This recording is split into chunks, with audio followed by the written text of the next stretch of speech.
அஸ்ஸலாமு அலைக்கும் friends, welcome to Nafisa cooking of yours. இன்றைக்கி வந்து பாலக் பன்னீர் கிரேவியை வந்து சூப்பராக ஈஸியாக எப்படி செய்கிறதுன்னு பார்க்கலாம் வாங்க ஃப்ரெண்ட்ஸ். அதுக்கு நான் வந்து முதல்ல ஒரு பேனை வச்சுக்கிட்டேன். இதில் ஆயிலை போட்டுக்கலாம். நான் ஆயில் வந்து சும்மா ஒரு 2 ஸ்பூன் தான் போடுறேன். 2 ஸ்பூன் போட்டேன். இப்போ வந்து இதிலே வந்து பன்னீர் வந்து க்யூபாக கட் பண்ணி வச்சுருக்கேன். அதுலேயும் இதிலே ஆட் பண்ணிக்கலாம்.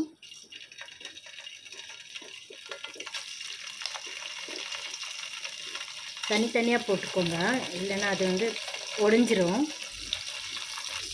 இதிலே நான் எல்லாமே போட்டேன். இதிலே பாருங்கள் ஃப்ரெண்ட்ஸ், நான் இதில் வந்து மிளகாய் தூள் போட்டிருக்கேன், காஷ்மீரி மிளகாய் தூள் போட்டிருக்கேன். இதிலே வந்து நான் உப்பும் ஆட் பண்ணிக்கிறேன். இது நல்லா வந்து ஃப்ரை பண்ணிக்கலாம். பாருங்கள் ஃப்ரெண்ட்ஸ், எல்லாமே வந்து திருப்பி போட்டுக்கோங்க.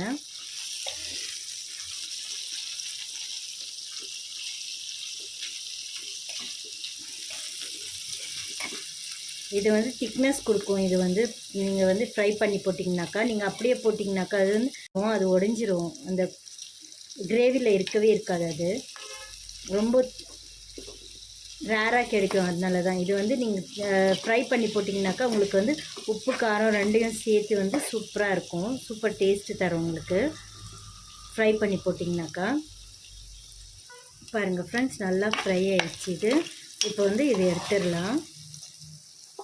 தனியாக எடுத்து வச்சுக்கோங்க. இது எல்லாமே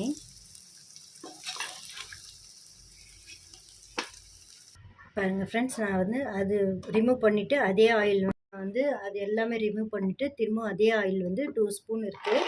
அதிலே வந்து நான் வந்து ஒரு கைப்பிடி அளவுக்கு வந்து முந்திரியை போட்டுக்கிறேன். இது கொஞ்சம் ஃப்ரை ஆன உடனே வந்து தக்காளியை போட்டுக்கலாம்.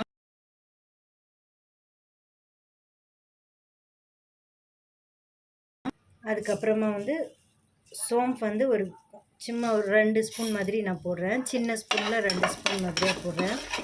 இது ரெண்டும் நல்லா ஃப்ரை பண்ணிக்கலாம். சூப்பராக இருக்கும். ரெஸ்டாரண்ட் ஸ்டைலில் வந்து வாசனை சூப்பராக இருக்குது இது வறுத்த உடனே. அதுக்கப்புறமா இதிலே வந்து நான் வந்து தக்காளி வந்து ரஃப்பாக கட் பண்ணி வச்சுருக்கேன். இதிலே ஆட் பண்ணிக்கலாம்.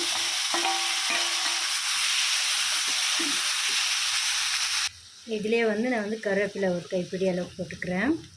ஃப்ரெஷ்ஷாக இருந்துச்சுன்னா போட்டுக்கோங்க, சூப்பராக இருக்கும் டேஸ்ட்டு. போட்டுக்கலாம் எது வேணாலும், ஆனால் ஃப்ரெஷ்ஷாக இருந்துச்சுன்னா சூப்பராக இருக்கும் டேஸ்ட். இதுக்கு நீங்கள் வீட்டில் செஞ்சு பார்த்துட்டு எனக்கு கண்டிப்பாக கமெண்ட் பண்ணுங்கள் ஃப்ரெண்ட்ஸ். லைக் பண்ணுங்கள், ஷேர் பண்ணுங்கள்.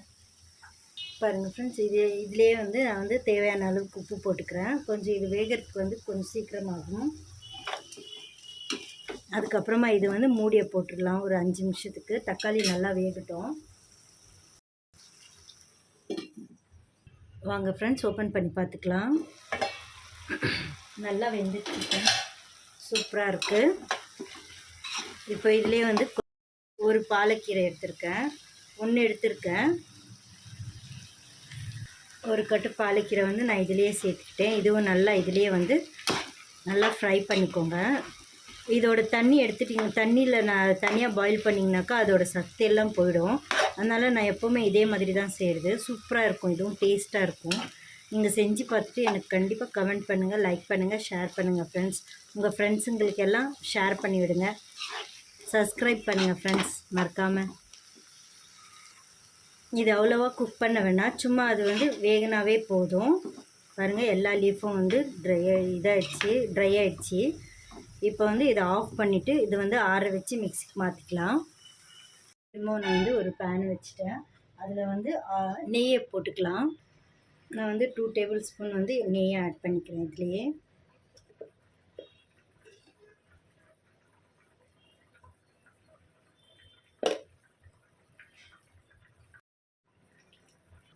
பாருங்கள் ஃப்ரெண்ட்ஸ், அது நல்லா மெல்ட் ஆகிடுச்சு. இப்போ வந்து அதிலே வந்து நான் வந்து பெரிய வெங்காயத்துலேயே 3 வெங்காயம் வந்து போட்டிருக்கேன். நல்லா ரஃப்பாக சாப் பண்ணி போட்டிருக்கேன். இது நல்லா ஃப்ரை பண்ணிக்கோங்க, நல்லா கோல்டன் ப்ரௌனில் பண்ணிக்கோங்க, அப்போ தான் சூப்பராக இருக்கும். இது இதுக்குள்ளே வந்து நான் வந்து காஷ்மீரி மிளகாய் பொடி வந்து நான் 1 டேபிள் ஸ்பூன் எடுத்திருக்கேன். அதுக்கப்புறமா வந்து அந்த தயிர்லேயே நான் 2 டேபிள் ஸ்பூன் வந்து தனியா தூள் ஆட் பண்ணிக்கிறேன். அதிலே வந்து 1/4 டேபிள் ஸ்பூன் வந்து நான் வந்து மஞ்சள் பொடி எடுத்திருக்கேன். இதுலேயே வந்து நான் வந்து வீட்டில் அரைச்சி வச்ச வந்து கரம் மசாலா வந்து ஆட் பண்ணிக்கிறேன். 1/2 டேபிள் ஆட் பண்ணுறேன். இதை நல்லா மிக்ஸ் பண்ணிக்கோங்க ஃப்ரெண்ட்ஸ். இது வந்து அப்படியே வந்து நீங்கள் ஆட் பண்ணலாம் வெங்காயத்துலேயே. ஏன் இப்படி இந்த மாதிரி பண்ணுறீங்கனாக்கா உங்களுக்கு வந்து இந்த தயிர் வந்து உடையாது. போட்டிங்கனாக்கா அது வந்து பிரிஞ்சு வராது. அது வந்து ஈவன் டோனாக வரும். நல்லா ஸ்மூத் ஸ்ட்ரக்சர் தரும் உங்களுக்கு. அதனால இது வந்து இந்த மாதிரி ஆட் பண்ணி போடுறது. இது எல்லாமே நல்லா மிக்ஸ் பண்ணி வச்சுக்கோங்க ஃப்ரெண்ட்ஸ். பாருங்கள் ஃப்ரெண்ட்ஸ், நல்லா இதை வந்து அடிச்சுக்கோங்க இந்த மாதிரி. ஏன்னா அதில் வந்து லம்ஸ் இருந்துச்சுனாக்கா அது வந்து ஸ்மூத்தாக வராது. அதனால தான் நல்லா அடித்து ஸ்மூத்தாக பண்ணிக்கோங்க. சூப்பராக இருக்கும் டேஸ்ட் இது. பாருங்கள் ஃப்ரெண்ட்ஸ், சூப்பராக அரைச்சாச்சு. ரொம்ப க்ரீமியாக இருக்குது. இப்போ இது வந்து அப்படியே டைரெக்டாக ஆட் பண்ணிக்கலாம் இதில். பாருங்கள் ஃப்ரெண்ட்ஸ், வெங்காயம் நல்லா பொரிஞ்சு வந்துருச்சு. சூப்பராக வந்திருக்கு. இப்போ இதிலே வந்து நாங்கள் வந்து கலக்கி வச்சு இந்த தயிரை ஆட் பண்ணிக்கலாம். விடாமல் அப்படியே வந்து கையை இது பண்ணிகிட்டே இருங்க. இல்லைனாக்கா உங்களுக்கு வந்து அது பிரிஞ்சு வந்துடும். சிம்மில் வச்சுருங்க. பாருங்கள் ஃப்ரெண்ட்ஸ், சூப்பராக வந்திருக்கு. கலர் பார்க்குறதுக்கே சூப்பராக இருக்குது. இப்போ வந்து நாங்கள் அந்த அரைச்சி வச்ச மசாலா எல்லாம் இதில் ஆட் பண்ணிக்கலாம்.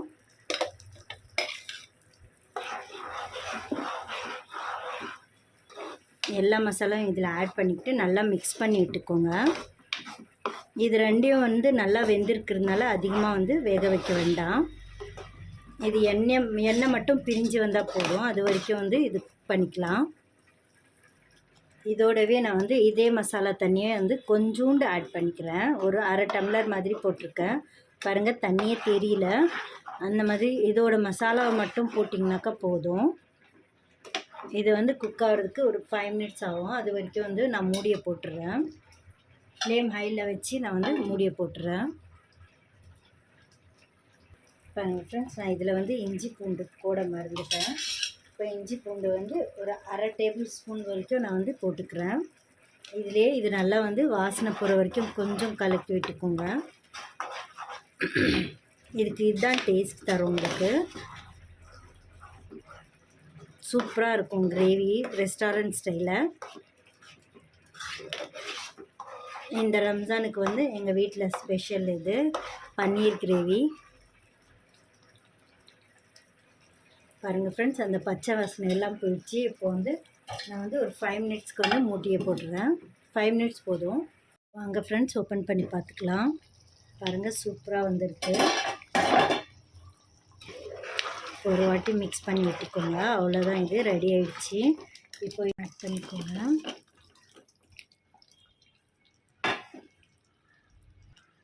பாருங்கள் ஃப்ரெண்ட்ஸ், நல்லா மிக்ஸ் பண்ணி விட்டுக்கோங்க.